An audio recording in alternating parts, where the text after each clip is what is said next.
you enlisted back in 2000, correct? In the Guard. Okay. Yeah. Why did you decide to enlist?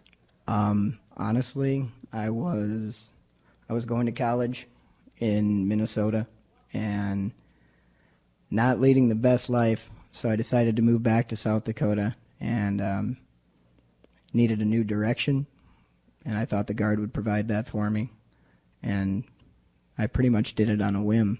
Okay. Do you have family that's, do you have a military family, I guess you could say, or is it? Grandparents. All my grandfathers were active duty military. An uncle that served in Vietnam. Other than that, no, not really. So it was just a personal decision you had made. Pretty much. And this was in 2000, before September 11th. When September 11th happened, I mean, what went through your head? Did you think, did you kind of go into panic mode at all? Or was that something that you were thinking, well, I'm a soldier, this might have a large effect on me? To be honest, I pretty much knew right away that there was going to be some sort of activation. I pretty much grabbed my wife and hugged her that morning and said, now we'll see what happens. It's just a matter of time. No panic, really, because I knew that this was, even though I went into the Guard, I knew it was something that was always possible. You knew it was possible, but how much did that, I mean, did you really take it that seriously, that something big would happen and then America would be drawn into another large conflict like we're in right now? Initially, no. I guess I figured that what would end up happening initially was that we'd be activated to go fill the roles for an active military base so that they weren't depleted so much with their resources, or airport duty on Air Guard, something like that. But I wasn't foreseeing it coming to where it is now. No. You didn't see yourself being deployed to Iraq? No. Tell me about when those orders came in, when you learned that you would be going to Iraq. Actually, the first time we got orders was in early 2003, prior to the actual advancement into country. I got mobilized down to Fort Campbell, Kentucky, with a battery out of Redfield, Charlie Battery, second in the 147th. We sat down there from February to early April, I believe, and then we're called back. So we thought, all right, grand, we had our little vacation of active duty and everything's going to be fine. And then October of that year, we were told again that we were being activated and mobilized down to Fort Sill. In December, Governor Rounds was actually pulled enough to be able to keep us home till Christmas. And so a few days after Christmas, we went down to Fort Sill, and that was our actual mobilization point.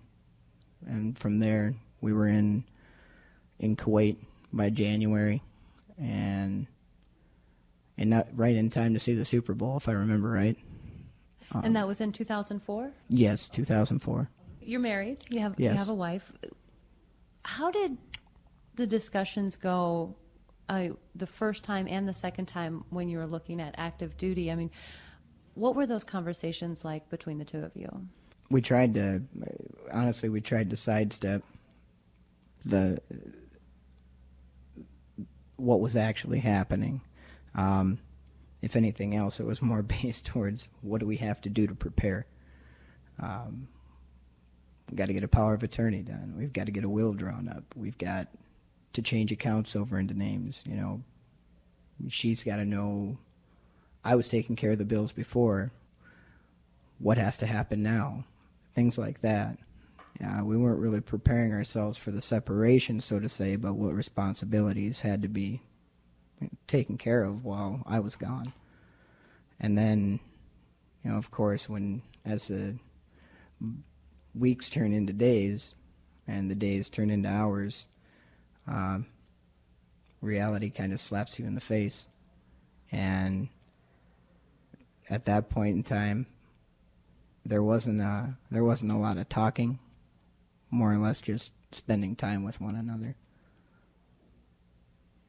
Do you think not talking because you didn't want to acknowledge that it would be possible that you would go over there and get injured or possibly die, and it'd just be easier not to talk about that possibility? I think that had a lot to do with it. Yeah. Or to just remember that while leaving, you've left on a good note, and to not try and bring up any petty squabbles or minor arguments, because really at that point in time you realized how meaningless those arguments were, and you just wanted to put all that aside and just have your time, because like you said, it could be your last. How much did you think about that personally, or did you not really at all? I didn't. Mm-hmm. Because if you dwell on it too much while you're training or while you're in country, while you're gone, you're not focused on the mission at hand. And if you're not focused on what you're supposed to be doing, and you're worried about, is my wife okay? Is my daughter okay? How are things going at home? If that's constantly on your mind, the possibility is that that's the point in time you need to be the most alert. And if you're not, terrible things could happen. So you don't worry about that stuff back home. You just know that she's doing a great job, and everything will be just fine when you get back, and you'll be able to pick up where you left off, or in our case, it's kind of like starting anew. When you get home, it's kind of like that first date again after being away for so long and kind of getting to know one another again after a year. Did you communicate regularly? Could you email or call or? When we were down in a place called Camp Cedar, initially in southern Iraq, and there was phones down there, internet access. You'd usually have to wait in line quite a while to get there, but we could contact each other quite often then. We bought cell phones originally, thinking, great, we're going to have cell phone service when we're there. They didn't work up where we were at, but we made convoys down to Kuwait every day, and they worked down there. So I'd call my wife from down there when it'd be about 2 o'clock in the morning back here. So we got to talk on a fairly regular basis right away. A few months into the deployment, then we started doing expulsion of enemy ammunitions, weapons cache details, and there we were pretty much out on our own with our battery.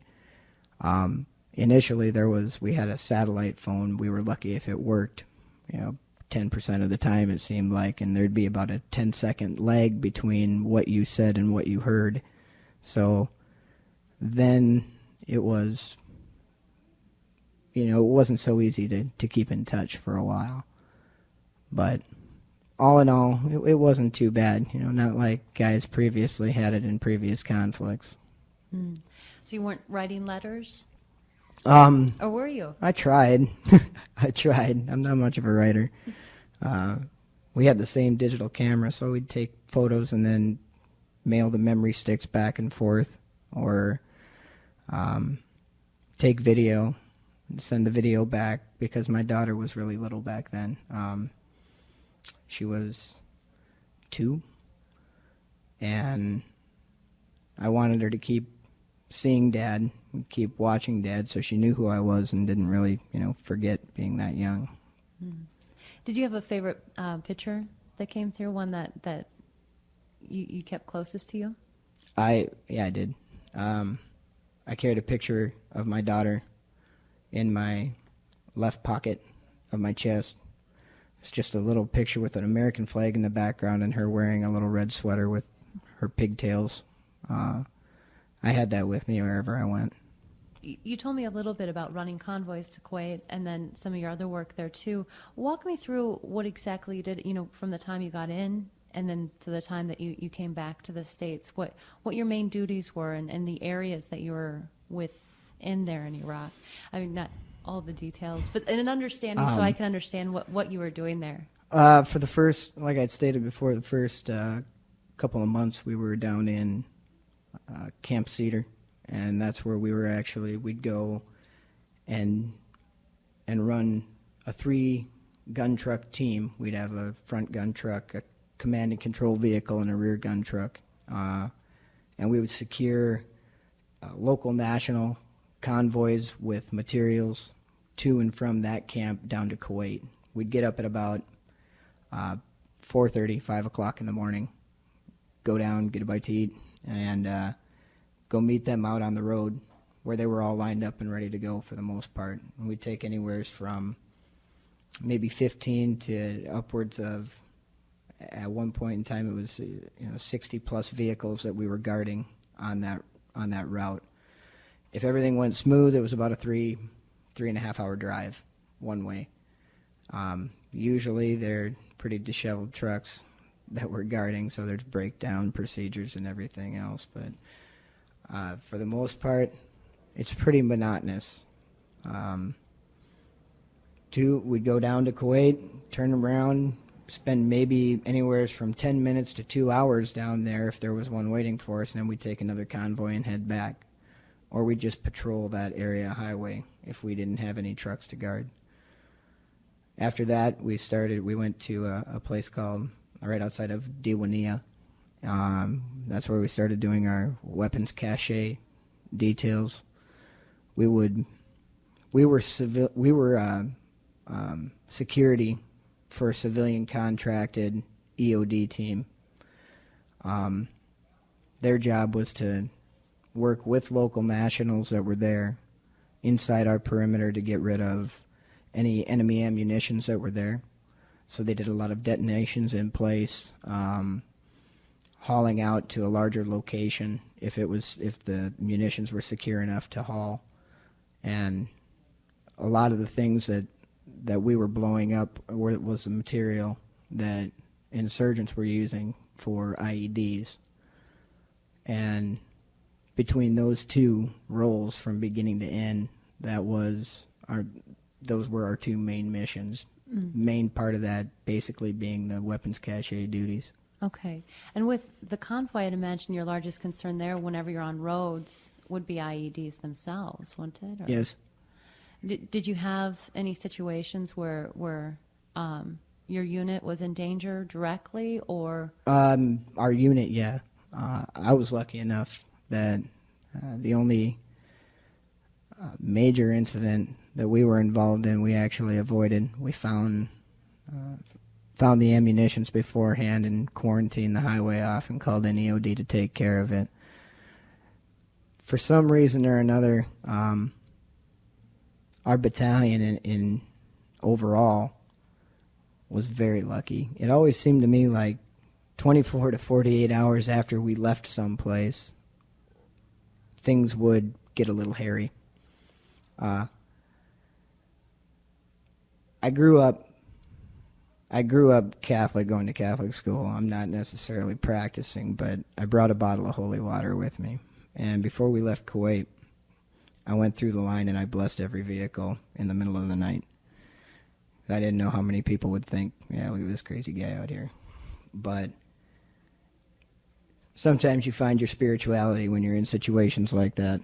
And whether it be luck, karma, God, or whatever, we only had one major injury out of our entire battalion while we were gone. It just so happened to be one of my best friends, my bunkmate.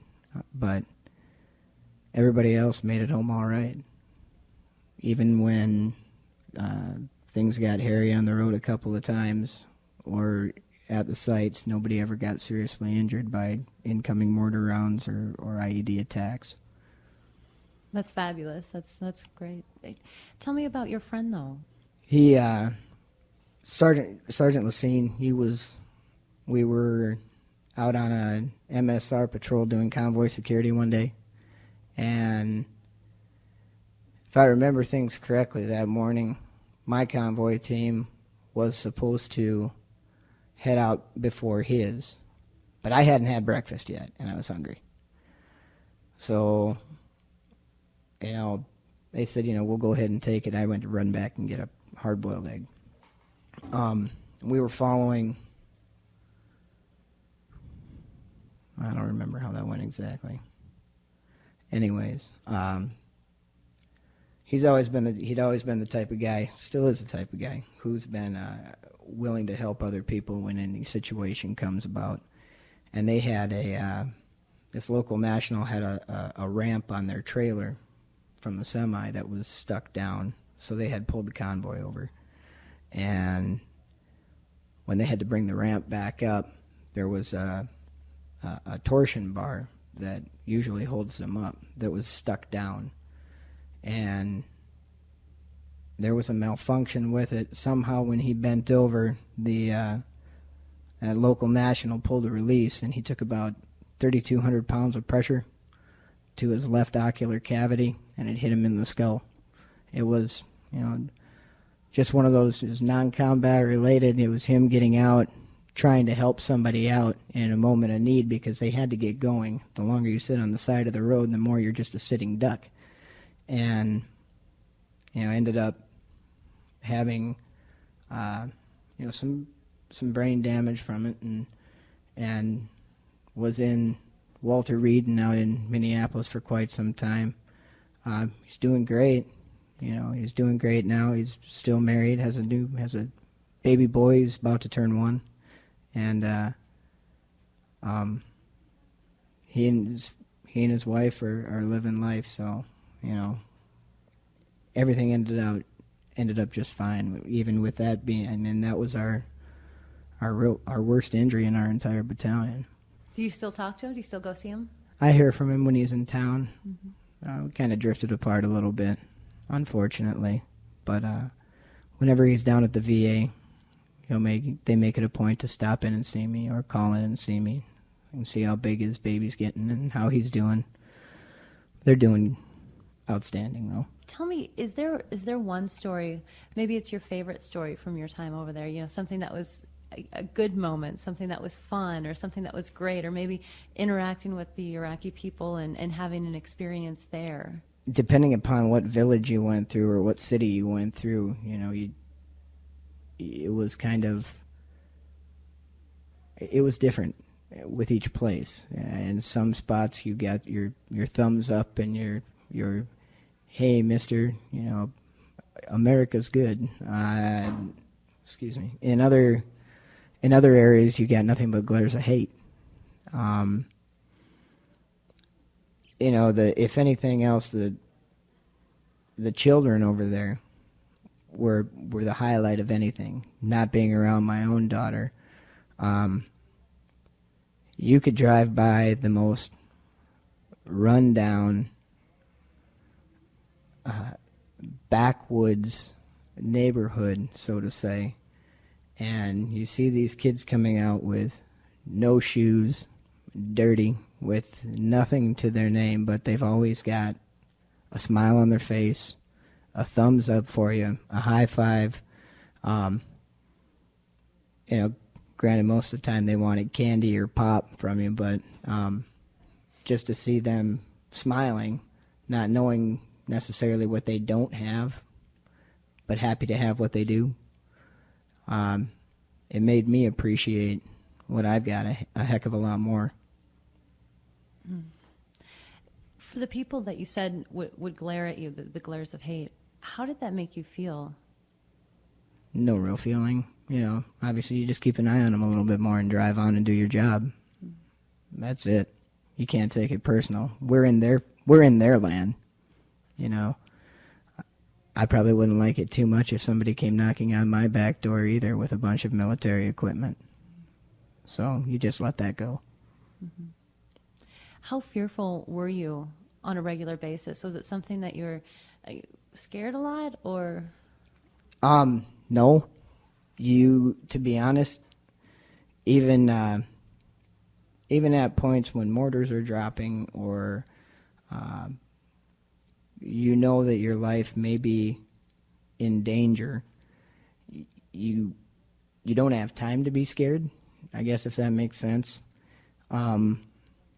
At that exact moment, you do what you're trained to do and drive on. if you let it hang over your head too while you're there, it's just another distraction. Hindsight being 2020, are there certain things that I look back on now that frighten me a bit? Yeah, of course. Now that there's time to think about it. And to be honest, even now you just don't try and think about it. You just live your life and be happy that you made it from point A to point B and you're back right here where you belong. So I guess that, to answer your question, no, while I was there, I wasn't scared. I don't know of really any of the guys I was with that were. But I bet most of them would probably answer that the same way. Can you tell me one of those things that you look back on now and think, I should have been frightened by that? Or more frightened in the moment? You know, there's moments where, whether it's, like I said before, a mortar attack, or even days on the highway, where they had a tendency to like to drive on the wrong side of the road when you had 60 trucks behind you and maybe 20 of those were full of fuel, and they'd like to pretty much play chicken. I always had an axe handle that I carried with me, and when they'd swerve off, you'd usually aim for their rearview mirror while going about 50 miles an hour. You know, certain things like that you look back on and say, number one, I'm too old to be doing something like that. That was kind of stupid, but to be honest, I don't look back and I don't think about those. Have you had any lasting effect on you? I mean, I'm thinking more mentally or emotionally than if you prefer not to look back and just leave it where it is. Is there anything, though, that drudges it up for you or that brings it back? Documentaries, news reports, reading about who's died where, what's happened where, knowing I've been in some of those places. I just don't watch it anymore, to be honest. You just avoid it. Eventually it'll all be said and done. When it's a history deal, maybe it'll be easier to deal with. For right now, I've got another possible pending deployment again, so it's one of those things again. Now you look to switch into that mode and just realize that there's a mission to be done again. Yeah. Do you have any strong emotions knowing that a second deployment could be on its way? No, other than the fact that I've got another child now and my family's grown. And knowing that I've got to there's a possibility of spending more time away from my family. That's tough. That's real difficult. But it's also something that I signed on to do, like it or not. And I'm not going to run to Canada and become a conscientious objector or anything, so you just do it. And curious, too, how much, just kind of, since I have an opportunity to learn a little bit more about what it's like there and when you're a soldier, how much do you know about what's going on in other parts of the country? I mean, do you have, are you just focused on what your mission is? Or do you have, you know... You have constant intel. Do you? And constant updates and what they call BUBs, battle update briefings, where intel comes down to your command every day. And there was one point in time where we were at that place called Diwania, where there was 4 of us living in an old guard tower, an old Iraqi guard tower. Our platoon sergeant would come around every morning and say, "Hey, here's the intel that we've got up here, up north, from this location, from where we're at, blah, blah, blah." So we always had a pretty good idea of everything that was going on everywhere else in the country, for the most part. I see. Were there times or were there days when you get intel in and you think, oh, that's not good for me? Something bad is happening. Oh, this could be a big shakeup. Or in the opposite, days where they come in, you're like, oh, this is positive. This is good. Maybe this war is going to end soon. I mean, did you have those types of feelings, or could you get that from the intel that you were receiving at all? I didn't know nothing like that. When it gets down to our level, it's pretty much, hey, this is what happened here, and this is what happened here. Be on the lookout for this. Keep an eye open for this. No, I didn't try and pick it apart too much, because everything in the military, once you turn it into a guessing game, and once rumors start flying, they fly real quick, all across the board. You just focus on day by day. You don't think about what if and what could. So tell me, how long were you went in January of '04, and how long were you there? I got home February of 2005, I believe. Yeah, February of '05.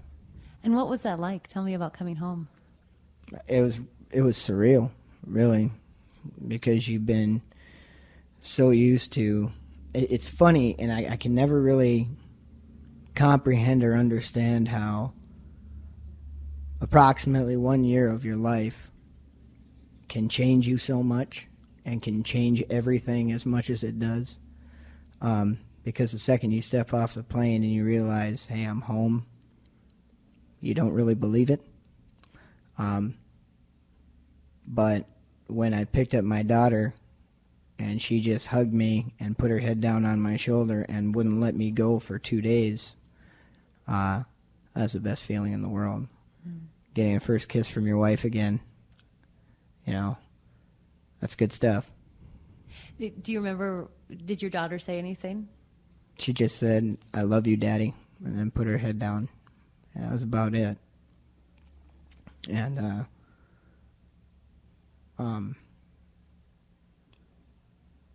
then got very giddy. Pretty much just squealed after that. So what were you looking most forward to do when you got back, besides see your family, of course, and be with them? Was there something that you missed a lot? Taco John's. I told my wife as soon as we got out of the front door of the airport, I told her I wanted to go eat at Taco John's. What did she say to that? There goes another one of the cannons, I guess. Yeah. Do things like that make you uncomfortable? The big booms? Yeah. Yeah, a little bit. I'll never forget. I'm better with it now. When I first got back, we made a trip out to California to go see some family, and I was sitting on the toilet in the morning, and there was a thunderstorm outside, and the window was open behind me, and there was a flash of lightning, and then thunder immediately after it, and then I found myself on the floor, huddled up, with my pants around my ankles. At first, it was, I kind of, kind of lifted my head up like, what in the, what? All right, I'm here. I'm here. This isn't a boom from someplace else. It's just a storm. And that, I found the humor in it. The first 4th of July was a little strange. I was outside for about 5 minutes before I ended up going back into the basement. But yeah, they make you a little edgy still.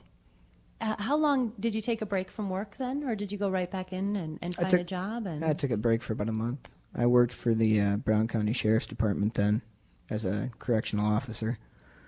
I went back, and I didn't have the same hours I had had. I was pretty much working anywhere from 2 in the morning until 6 a.m. over the weekends, and with my wife working during the week, I pretty much said, hey, I've spent enough time away from my family, and I'm not going to allow a job to do the same thing.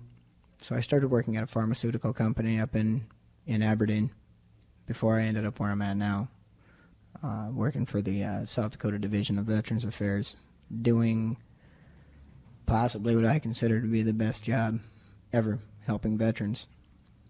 Tell me about what you do with veterans. Basically we're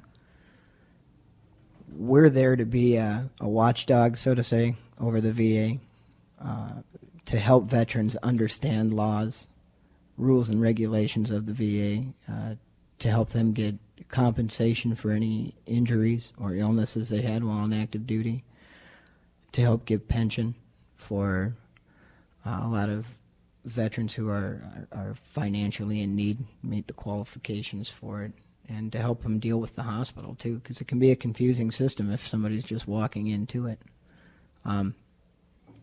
We're expected to be, as my boss says, quote unquote, experts in the field, and allow them to just have a guiding hand. I imagine you have quite a few coming in now. Oh yeah, yeah. There's a pretty big influx, not only with the veterans who have been in Iraq and in Afghanistan, but with recent conflict, a lot of people that have some issues with mental health needs, or maybe some Vietnam veterans, Korean veterans, World War II veterans who have just been pushing the VA aside for years. All of a sudden, one more conflict can bring old demons back. And so we see more and more guys coming in now saying, I've never used the VA before, but I was talking to my grandson, or I was talking to my nephew, or I was talking to my son or my daughter. They told me to come talk to you guys. What can you do to help? And it's a good thing. Do you hear from veterans, particularly I'm thinking of Vietnam vets, that come in and say, well, I've just been so mad at the government for how we were treated, but I'll give you a shot. Or maybe they're really disgruntled or rude towards you because you are still the government and the establishment, I guess you could say. Yeah, you hear that quite a bit. Once they realize we're not federal employees, tends to calm the waters a little bit.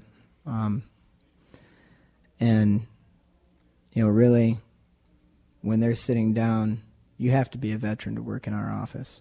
And when they know that they're sitting down with another veteran, helping them out, that helps considerably.